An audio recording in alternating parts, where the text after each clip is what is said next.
again, from your show, J.J. McCarthy, if he was coming out, he would probably be the highest rated quarterback. Is exploring a trade for him something the Browns should do?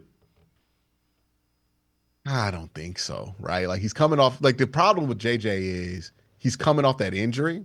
Was it a meniscus injury or something like that that took him out for an entire year? Yeah. So you're not just drafting JJ McCarthy straight out of college. You're drafting a quarterback who has had a knee injury, who relies on his athletic ability. Now he's super young. I see no reason why he's not going to be able to come back from that injury and be able to get back to full athletic potential. But it might be a year or two before he's fully comfortable cutting and planting off that knee, like sometimes it happens with the ACL tear. So it's not just that he's coming out and he's a pro. It's like, hey, he's had this 1 year out because of injury.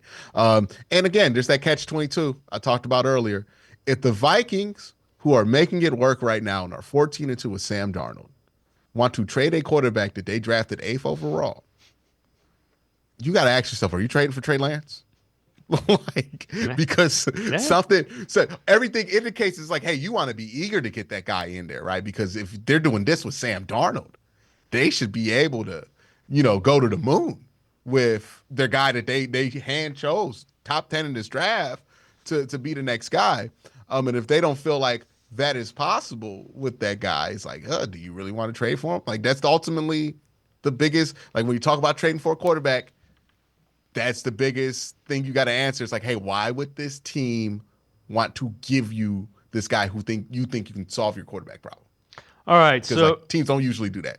No, no, absolutely not. And it's kind of like what we learned when you look at Russell Wilson and Deshaun Watson and Aaron Rodgers. When teams are ready to move, offseason. when teams are ready to move off the guy, Carr. beware. Just beware.